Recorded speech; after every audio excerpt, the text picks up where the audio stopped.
Sí, bueno, como tú sabes, Ernesto, yo creo que antes de entrar en el tema de guerra contra las pandillas, creo que es importante, el día de ayer, 20 de junio, celebramos los 3 años del lanzamiento del Plan Control Territorial. ¿Por qué es importante el Plan Control Territorial? Porque naturalmente en su fase 1, 3 y 4 es la que nos permite venir preparando todo este escenario. Pero antes de eso es, con la fase 1 y 3, lograr sacar a El Salvador de los países más violentos. Y así es como vemos que ya al 2019 hubo una reducción considerable de homicidios. En el 2020 también se cierra un año con una reducción considerable. Muchos en aquel momento dijeron que los números eran porque habíamos estado 3 meses encerrados por el tema de la pandemia. Sin embargo, gracias al Plan Control Territorial, el 2021 supera en números positivos el 2020. Todo esto, y ustedes lo pueden ver ahí en la gráfica, todo esto habla de cómo todas estas 3 fases, que fue la de incursión, fue la más reciente que se implementó el año pasado, todo eso era necesario para poder llegar al momento en que nos encontramos ahora, que ya es un escenario de una guerra frontal en contra del mayor enemigo que tenemos como sociedad, que son las pandillas. ¿Ya? Por eso es importante no olvidar, y aquí es donde a todas estas voces disonantes que pasan escribiendo y diciendo de que el Plan Control Territorial es un plan que no existe, que no sé qué, que no sé cuál, pero lo cierto es que esta guerra en contra de las pandillas no se hubiese podido planificar en cada una de sus fases, porque cada mes del régimen de excepción, desde su implementación, tenía sus objetivos, ¿ya? Y todos esos objetivos son los que diariamente nosotros vamos monitoreando. Porque la semana pasada, por ejemplo, y a principios de este mes de junio, ya hicimos intervenciones de bandas delincuenciales comunes mezcladas con pandilleros, porque es una mutación lógica que se podía esperar. ¿Por qué hubieron días donde nosotros incrementamos las capturas? Precisamente por el conocimiento que teníamos previo a lanzar esta campaña, ¿verdad? Y que se nos robusteció aún más con las capturas estratégicas que hemos tenido. A este momento, Ernesto, de las 15 sillas, el principal enemigo, estamos claros que son las pandillas, pero dentro de las pandillas la más grande era la MS, y era contra quien enfocamos en una primera línea todos nuestros esfuerzos. Tanto así que de esas 15 sillas que gobernaban la estructura, los 31 programas que tiene la MS a nivel nacional, 7 de esas sillas ya están tras las rejas. Siempre lo hemos dicho, todos estos fracasos anteriores, ya desde allá por el 2002 con el lanzamiento del plan Mano Dura, luego retomado como el plan Super Mano Dura, luego lo nefasto que hizo Mauricio Funes, pactar con estas estructuras y sobre todo generarles a ellos esa identidad de sus tatuajes, ¿ya? Porque durante el gobierno de Mauricio Funes, ya desde Super Mano Dura, habían empezado a decir, mira, no nos tatuemos, pero ellos regresan al tatuaje en el pacto mafioso que hizo Mauricio Funes con las pandillas. Pero ¿qué significaba ese tatuaje en las comunidades? Era el mando, era el sometimiento de las comunidades a ese emblema, a esa pintura en la piel, ¿ya? Que luego Sánchez Serén revierte todo ese contubernio o esa tregua mafiosa que tuvo Mauricio Funes, donde le enseñaron a disparar en polígonos de tiro, le dieron armas a los pandilleros, invitaron a la OEA a ser parte de esa tregua mafiosa oscura, disfrazándola de que era un acuerdo entre las pandillas y que el gobierno simplemente era facilitador. Pero Sánchez Serén se da cuenta de eso, pero comete un error más grave todavía, que es utilizar las instituciones para salir a responder fuego con fuego. Y eso es lo que vimos durante la presidencia de Sánchez Serén, que institucionalizó los grupos de exterminio desde nuestra policía, desde nuestro ejército. ¿Ah? Todos esos 4 componentes nos dejaron algo visible, y es toda la data y todos los registros y todos los récords de toda esa cantidad de criminales, pandilleros que venimos capturando desde finales de los 90. Ese registro fue... Sí, pero ese registro al que me refiero, Ernesto, sí, no es a ese registro de todos esos programas sociales que se disfrazaron durante los gobiernos anteriores, sino me refiero a los récords, a los antecedentes, a las capturas que nuestra policía se tardaba más en procesar una detención, asignarle defensor, buscar fiscal, buscar juez, que los jueces en ponerlos en libertad. Entonces, por eso es que si tú te fijas, dentro de todas estas más de 41,000 capturas, ¿por qué nosotros estamos llegando a las comunidades con nombre y apellido de los que buscamos? Eso no es arte de magia. No. Yo creo que no es coherente cómo esta campaña, cómo esta estrategia, cómo esta guerra planificada por el presidente Nayib Bukele y ejecutada por su gabinete de seguridad está respetando los derechos humanos, porque si tú te fijas, y esto es algo que hay que rescatar, los cuerpos de seguridad que hoy tenemos en este gobierno distan muchísimo de los cuerpos de seguridad de los que conocimos antes de la década de los 80, durante la década de los 80 y post década de los 80. Yo creo que tú te acuerdas cómo antes, si alguien era señalado por ser comunista, lo iban a sacar de su casa y lo ejecutaban. Como alguien durante la guerra, si era acusado de ser subversivo o guerrillero, lo iban a sacar de la casa. Pero imagínate qué contraste. Venimos de un gobierno anterior, o sea, hace 3 años y medio, nuestras fuerzas del orden, nuestras instituciones andaban respondiendo fuego contra fuego. Entonces aquí viene la coherencia que te menciono. ¿Cómo es posible que nosotros ponemos al centro al ser humano y respetamos incluso la vida de estos terroristas que han bañado de luto no solo a la sociedad salvadoreña, sino a nuestras comunidades policiales y militares? Porque también hemos sufrido como instituciones el embate de esta cultura de la muerte de esto. Pero no puede ser que seamos coherentes con más de 41,000 capturas, con un número reducido de letalidades por enfrentamiento, por agresiones que estos grupos hacen a nuestra fuerza, y estar aplicando métodos de tortura. Creo que esto es una pesadilla mal soñada por todos estos disidentes.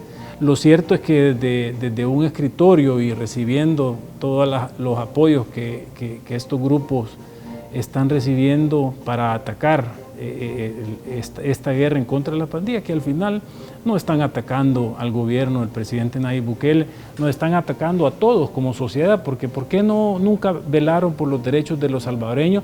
Porque todos los gobiernos anteriores los tuvieron de la mano. Eran los mismos que escribían sobre temas de inseguridad. Aquí escriben sobre los derechos humanos y sobre las torturas que solo en sus mentes existen en los centros penales. Y ese mismo grupo en Honduras está escribiendo sobre la violencia que hacen las pandillas. Entonces, ¿cuál es la lectura de esto? Ningún país de América Latina le ha ido bien poniéndole atención a todos estos organismos internacionales que lo que vienen es a diseñar estrategias para que nunca salgamos de la zozobra de la inseguridad como pueblos, soberanos. La lectura que nosotros tenemos es que el diseño del sistema de justicia penal estaba hecho, diseñado para que no saliéramos. Sí, digamos que tú estás hablando de estos 15 que gobernaban la estructura, porque recuerda que son 31 programas a nivel nacional y estos 31 programas tenían 434 clicas en el territorio, ¿ya? Por eso es que al hablar del régimen de excepción y los cuestionamientos de que ¿y por qué siguen si los números ya mejoraron? Claro, venimos de abril de 0.9 homicidios diarios, de mayo de 0.5 o 0.6, lo que va de junio está en 0.7, es decir, esos son indicadores que nos sirven a nosotros, pero nuestro enemigo no son los números.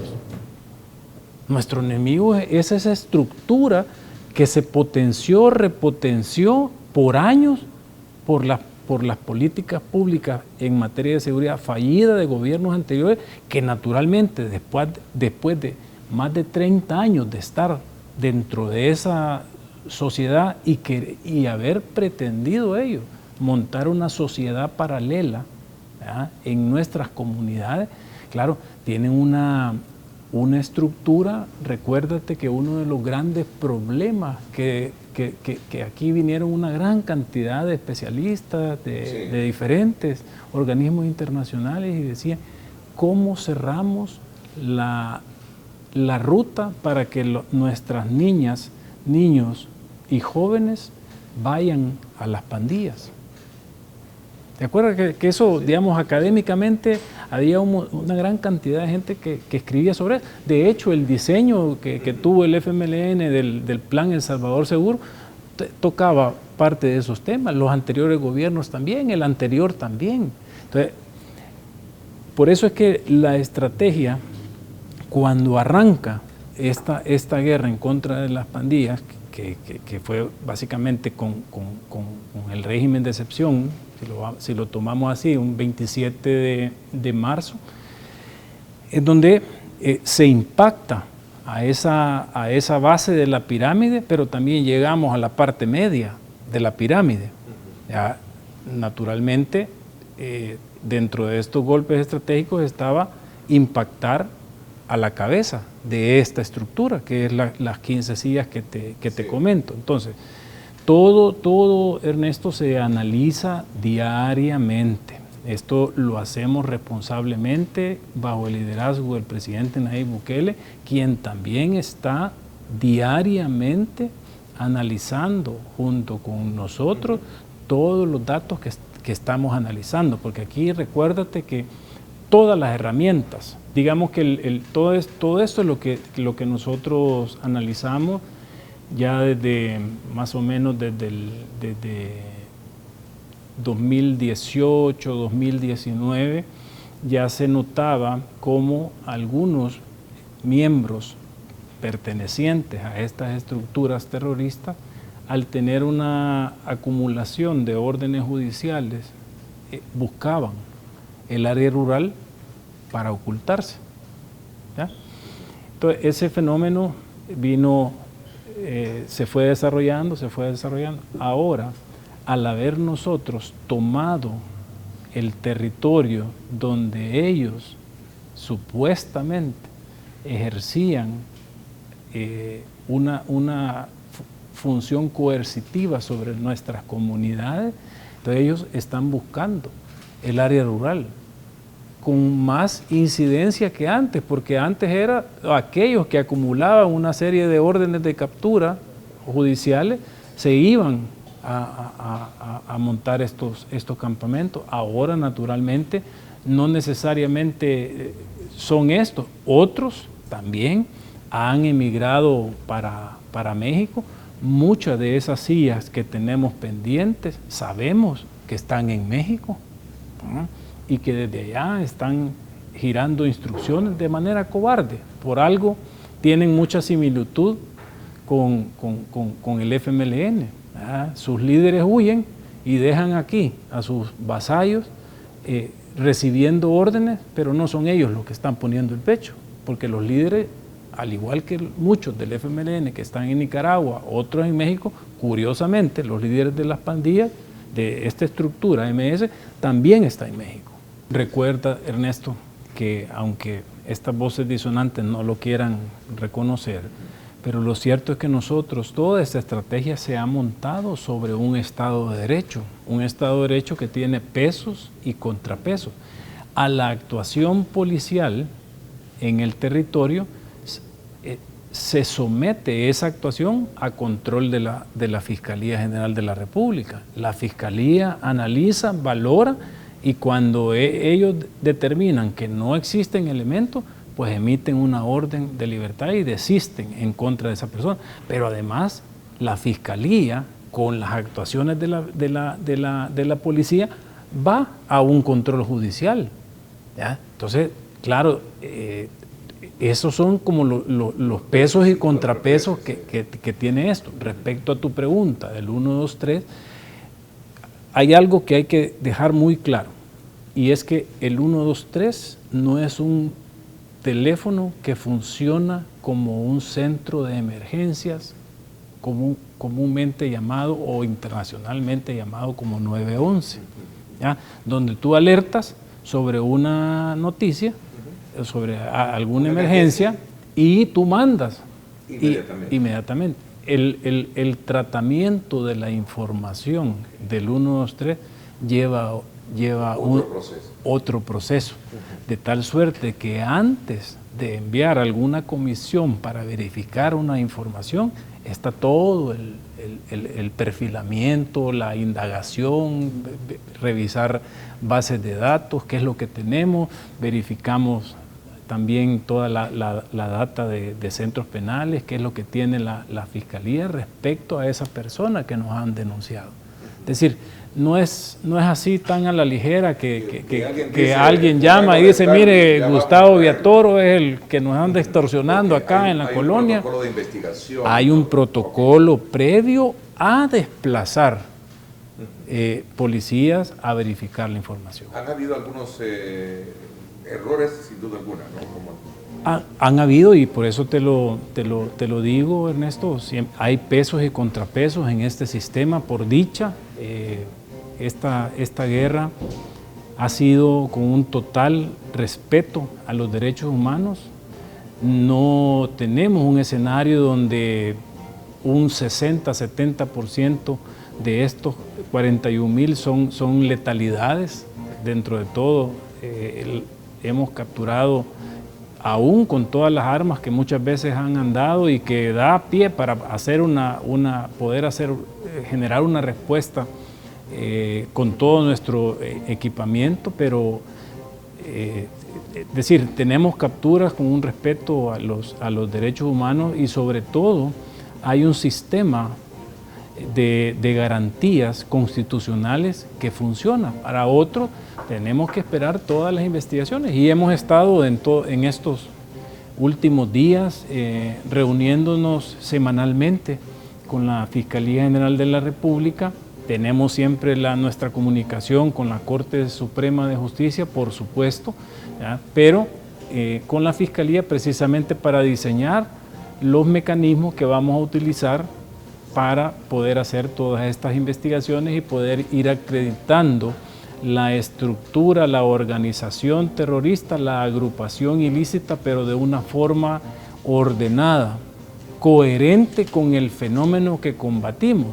Aquí, yo te lo mencionaba hace un rato, el sistema de justicia penal que nos habían diseñado era para el fracaso, y te voy a decir 3 elementos bien claves de esto. La reforma del Código Penal del 74. Viene una instancia extranjera y empieza a decir que los tribunales penales había que redefinirlo. ¿Qué hicieron? Le dieron más facultades a los jueces de paz, crearon los jueces de instrucción, crearon los jueces de sentencia, las cámaras que supervisaban estas 3 actuaciones, y de postre crearon el juez de vigilancia de las medidas. Ya una vez condenado pasa a otro juez. ¿Ya? Entonces eso es como diluir la responsabilidad y, para colmo, suprimen la condena en contumacia, es decir, cuando hay reos ausentes. ¿Te imaginas tú procesar a una estructura de 100 elementos donde tú al momento de las capturas logras ejecutar 60, te quedan 40 órdenes judiciales pendientes, pasa 1 año y medio, vas a la vista pública, condenas a esos 60 o los que resultaren, 54, 55, y 2 años y medio después tú capturas a uno de los 40 que quedó pendiente y tenías que ir a repetir toda la vista pública con prueba, con testigos. Es decir, es un sistema diseñado para que no salieran. Ya te di 2 elementos. Hoy nos vamos a la policía y a la fiscalía. Vienen todos estos eruditos de la seguridad y dicen que para nosotros enfrentar el fenómeno tenemos que crear unidades especiales por tipo de delito. ¿Ya? Y empiezan. Unidad de patrimonio privado, unidad de hurto y robo de vehículos, unidad anti-extorsiones, unidad anti-homicidio, unidad antipandilla, unidad contra los delitos del menor, la mujer. Pero ¿qué pasa? Con ese esquema, jamás íbamos a salir de esto.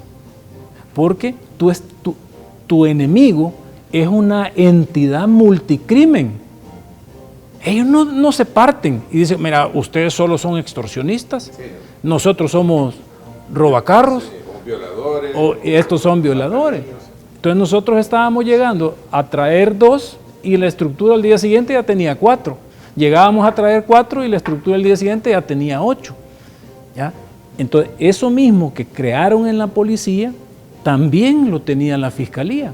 ¿Por qué hemos incrementado nuestras reuniones? Porque naturalmente todo ese esquema tenemos que cambiarlo. ¿Cuál es el corazón de las pandillas? Le llamamos nosotros técnicamente HIT, que es H-E-A-T, homicidios, extorsiones, armas, tráfico, personas, droga. Ese es el corazón.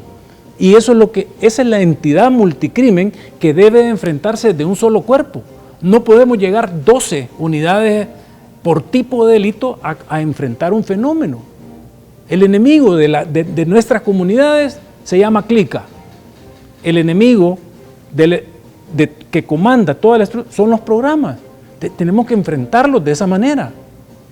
Unidades centralizadas que ataquen los programas y el génesis, de dónde vienen, a quién responden, a quién le pagan tributos, porque también estos programas pagan a otra estructura más grande, y a nivel de territorio las 432 clicas.